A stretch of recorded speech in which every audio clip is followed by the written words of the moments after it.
Hey everybody, and welcome to Watch Parties here at Christ Community Church. I'm Pastor Joel. Pastor Brad. And you might be joining us from home. You might be a watch party of one. It might be your lunch break at work, or maybe you're gathered with friends. However you come to us, we're glad that you're here, and we hope you have a great time pursuing Jesus with us together.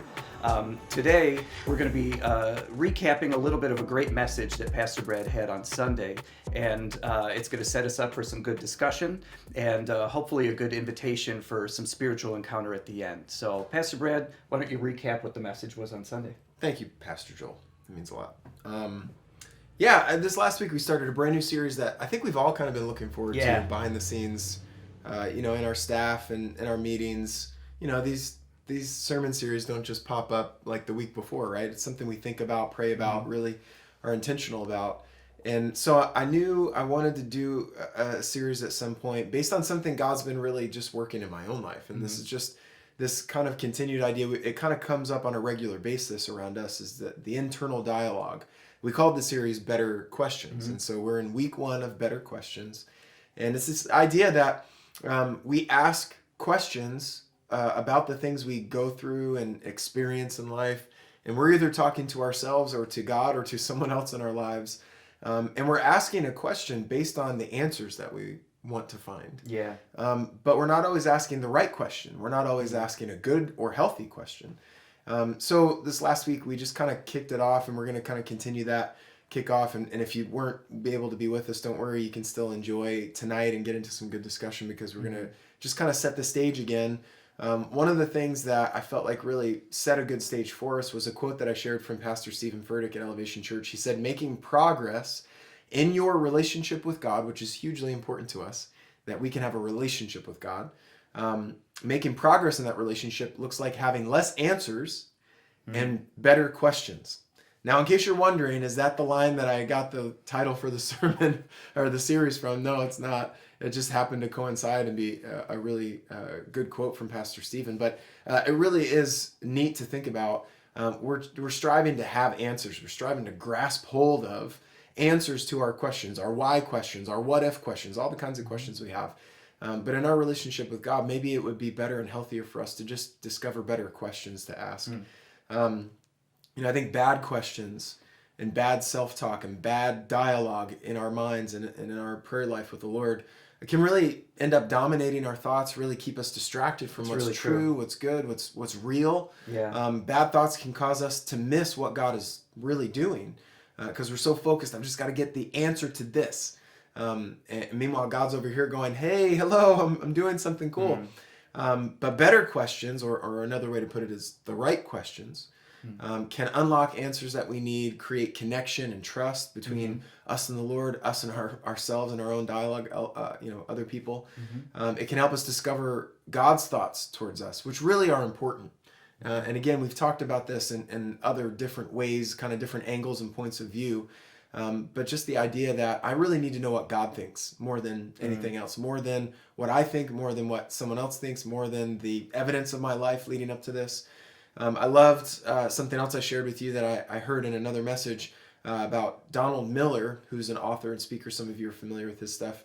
He said that our minds will almost always take the fastest, easiest route.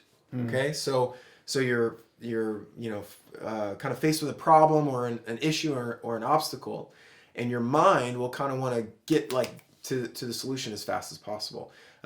Another thing I added to that is the idea in some natural forces, like water always seeks the lowest point. Well, sometimes so do our thoughts. And I mean that in every way that it sounds, right? Water seeks the lowest point. Sometimes our thoughts will sink down to the lowest point and settle there. And that's not where God wants us to stay or live or end up getting stuck.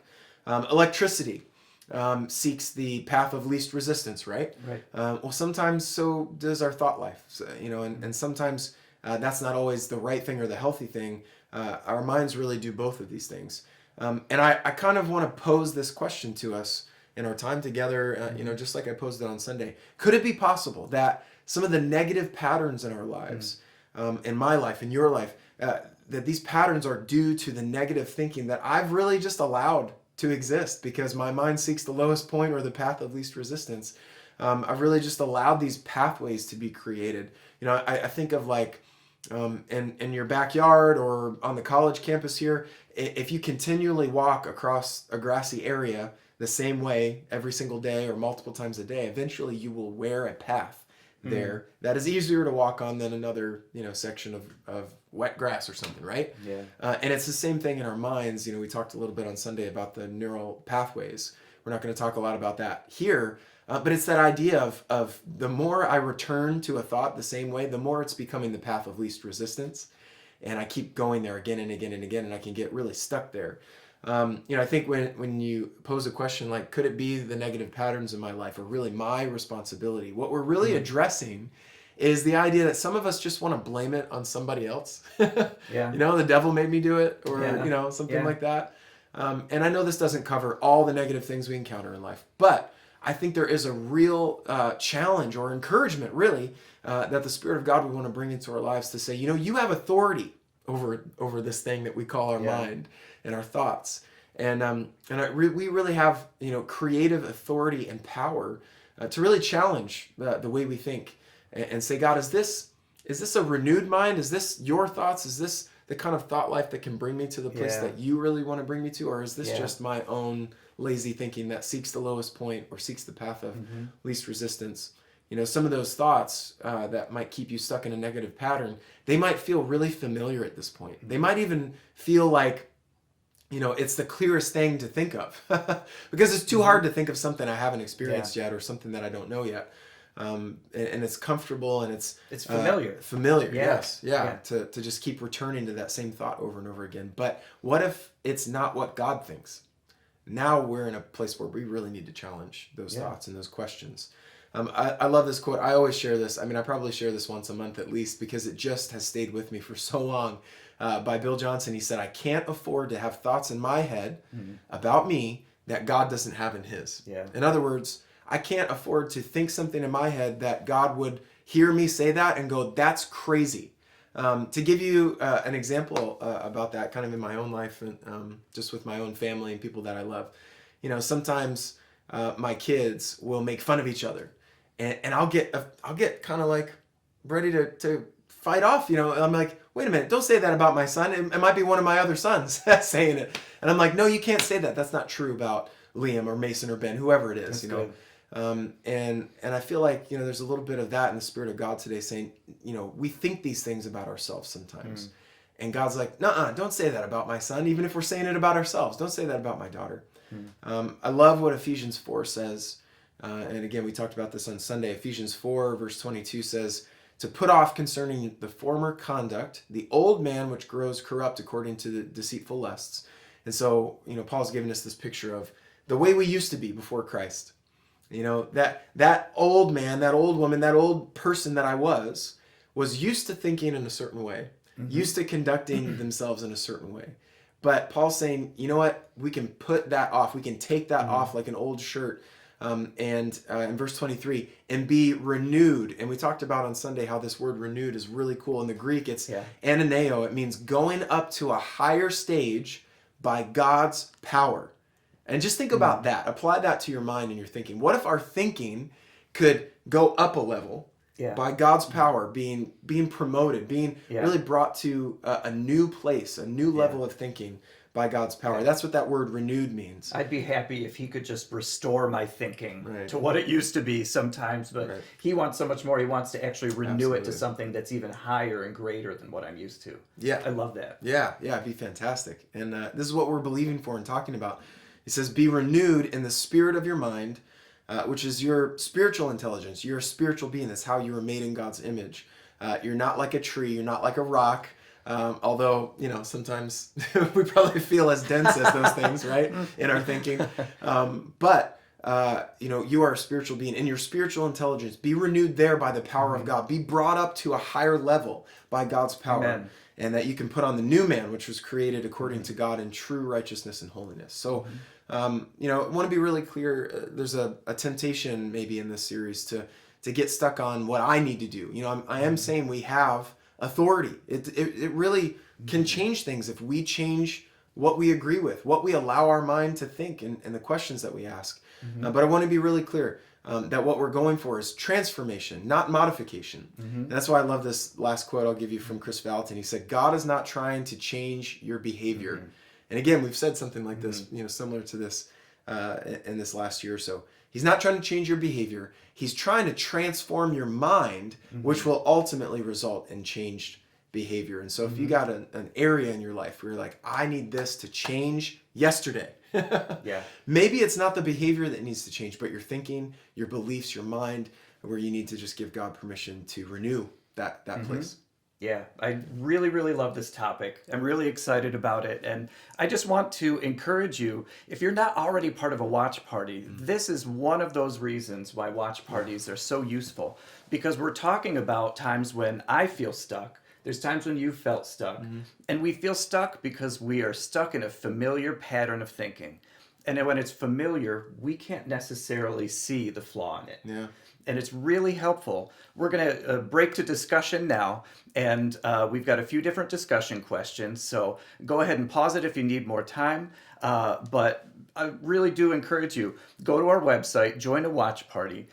These are great discussion questions where you can really kind of tease out some of these familiar patterns of thinking that maybe you're just not self-aware of, and be able to break out of some things. And you know what's cool is maybe you're not on a watch party and you don't even know where to start, but you think these questions are great and you just have a friend that you want to ask them. Well, guess what? You just started a watch party. Yeah, Based, do it. potentially, Do it. right? Yeah. It's as easy as that. So easy as that. For now, let's go ahead and take 10, 15 minutes. We'll go through these discussion questions, and we'll be back after that for the invitation at the end.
Hey everybody, welcome back. We hope you had a great time of discussion, maybe got a chance to pray for each other.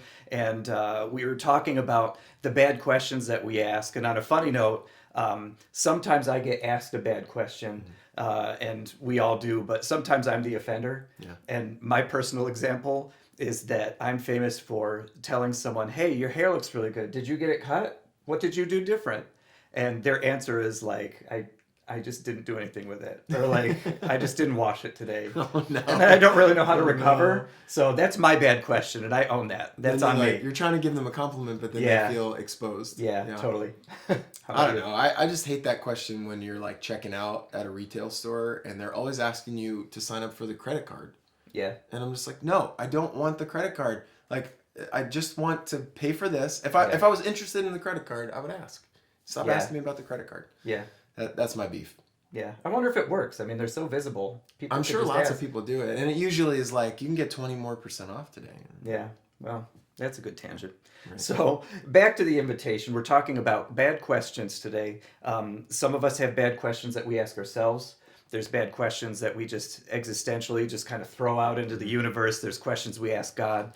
And the problem is, God is not obliged to answer our questions. He's God and we're not. And sometimes we get an answer, but sometimes when we don't, we get stuck and Wow. we stay right there and we don't move anywhere. So we're talking about getting a renewed mind, and a renewed mind doesn't come from getting your questions answered. Whoa. A renewed mind really comes from the power of God, Wow. Yeah. a real intelligent God that wants to share his mind with you. That's amazing. So let's take time this week and just ask, are you ready to surrender the need for answers to those questions that you have? Maybe questions to yourself, to God. And let's just invite God, maybe journal it and ask him to give you better questions So to good. ask instead. So good. Yeah. No, I love that because, like you said, we might have uncovered some, but maybe not all of the bad questions that need to be confronted. And so I think that's a great invitation for all of us. And we're gonna just kind of end on that note. That's something you can practice every day. Just starting that dialogue. God, Yeah. are there any questions that I've been asking because I want answers to those questions that I just need to lay down and surrender and just God, what other Amen. questions could I ask that would be good questions for you? That's a great place to start this week. We hope you enjoy the rest of your week. We're looking forward to being together again this weekend at church and next week for watch parties again. Let's keep pursuing Jesus together, and we'll talk to you soon. See ya.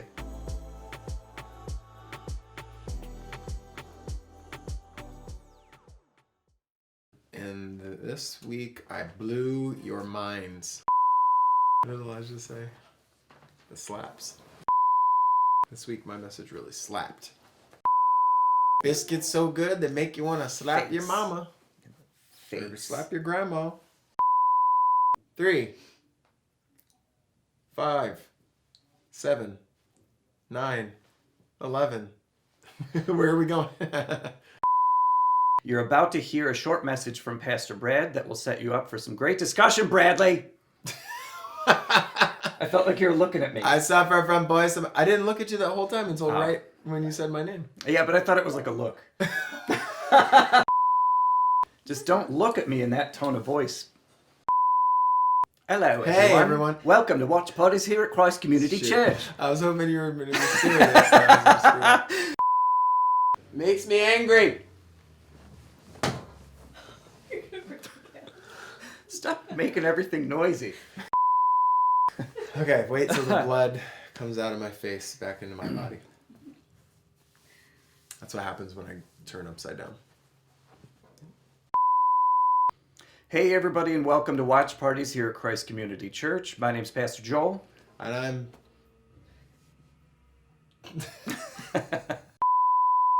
we're here on location while the garbage is Live. being picked up. Fast breaking news. Peter, I think you can hear behind me all the racket that's taking place.